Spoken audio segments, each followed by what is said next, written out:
Cannabis use. Sorry, Justin, and all that. I know you don't think there is any sort of moral attachment to the use of illegal drugs, but there is, and Jack Fonseca, Campaign Life Coalition, joins us this week for Moral Maze. Police Chief Association, they want to stop laying criminal charges for cannabis use. But I don't quite understand this, but street cops frequently, for years now, they can arrest people all day long if they want to for cannabis use. They don't bother to do that. They're looking for the big dealers. The criminals, if it wasn't cannabis, will be dealing in other things that were illegal. Yeah, and I disagree strongly with the police chiefs. This was the chief, the Canadian Association of Police Chiefs that came out with this, and they say, hey, we want a policing tool that'll be more beneficial. We want to be able to ticket rather than lay criminal charges when someone has under 30 grams of cannabis in their possession. I disagree. I think the law is there, the criminal law is there as a deterrent. So we must deter. And there may be an incentive with the police chiefs. You know, they're by turning it into a ticketing offense, maybe they're raking in more money to pay for pensions, which are very large, and that's a concern. So I disagree with that. And then you have this coming out practically on the eve of Justin Trudeau, who wants to be the future Prime Minister pothead, I suppose. Well, 30 grams is, how many is that? 5? I don't know. I mean, I'm not sure.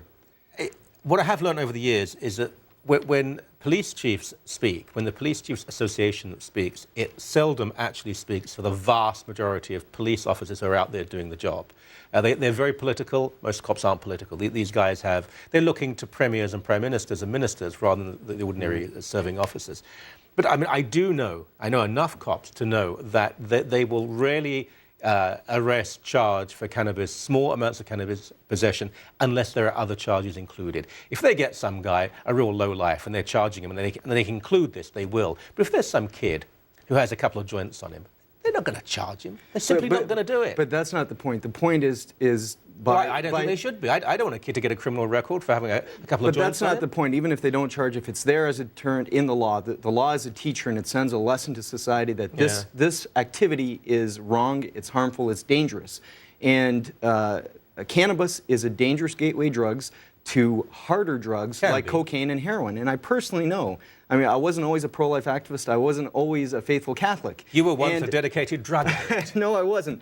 But I had a lot of friends in my social circle that used cannabis, and I can tell you with certainty that a lot of them who started out with cannabis went on to cocaine. I know a girl who... But Jack, I can tell you with certainty that a lot who use it never would. I know all sorts of people who use cannabis. They would never go for anything more than that. But that's not the point. But that's not the point. Many do. It is destructive. Can be. Cannabis for many people can be absolutely destructive. Yeah. The British newspaper, The Independent, just a few years ago, had been campaigning for 10 years to decriminalize marijuana. And when they read an article that talked about how addiction rates amongst young people were doubling, they apologized. They published an apology and said, we are sorry, this drug is dangerous. It should not be decriminalized. It destroys human lives. The whole discussion is very nuanced because a lot of the people who promote cannabis are upper middle class people who use it, and it's very controlled and it's recreational. And probably, yes, you have the money, resources, and the wit that you wouldn't abuse it. But ask teachers in inner cities, particularly in Europe, what it's like teaching kids who use this stuff all the time because their lives seem pretty pointless. They use cannabis constantly, and so the kids are there. They don't learn anything. They don't think. If you have any sort of psychotic potential, this will bring it out. We know very little about cannabis effects. 40 years ago, we were told that tobacco was healthy. Now we have these bubbleheads going on TV saying it's far more damaging to drink whiskey than it is to use cannabis. No, that's not true at all. And the responsible use of alcohol, anyway, it's still an open debate, and there are extremists on both sides. But we need to give a warning here. We're going to show some pictures in a few moments' time, and they are extremely disturbing. And you know the ones we're talking about. These are pictures of what an abortion looks like. So please be warned of this if you have children in the room.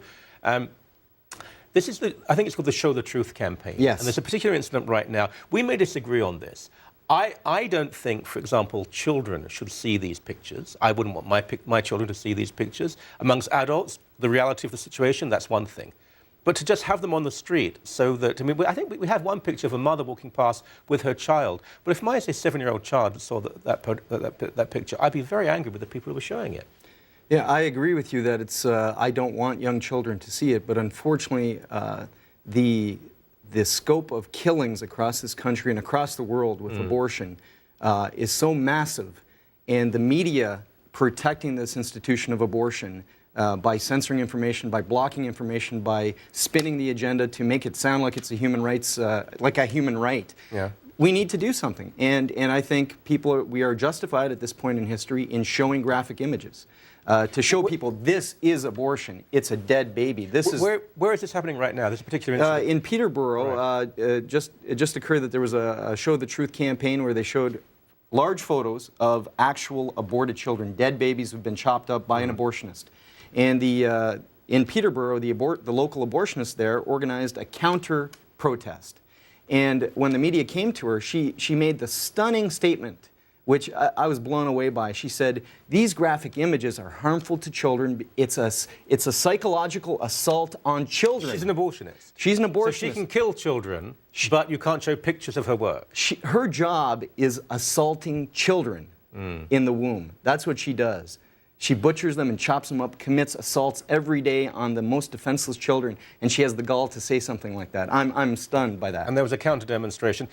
This abortionist has all the weapons and resources of the state, full finance of abortion, police protection, police persecution often of pro-life demonstrators who are completely passive. And she still believes she has to have a counter-protest against people. And again, there are some in the pro-life movement I disagree with. I think these pictures should only be shown maybe on campuses to students and to adults. I don't want children seeing them. But it is ironic, to say the least, that an abortionist would object. Good Lord. Is the protest ongoing? Is it finished now? No, it's finished now in that area. So Show the Truth tours the country, and they go all over the place. So. Okay. We didn't even have time for the other two subjects, but next week, perhaps, if you're still here. Absolutely. I don't mean you're still alive. You will be still alive. I mean, if you're someone will be. It's a pleasure, my friend. Thank you so much. Thank you.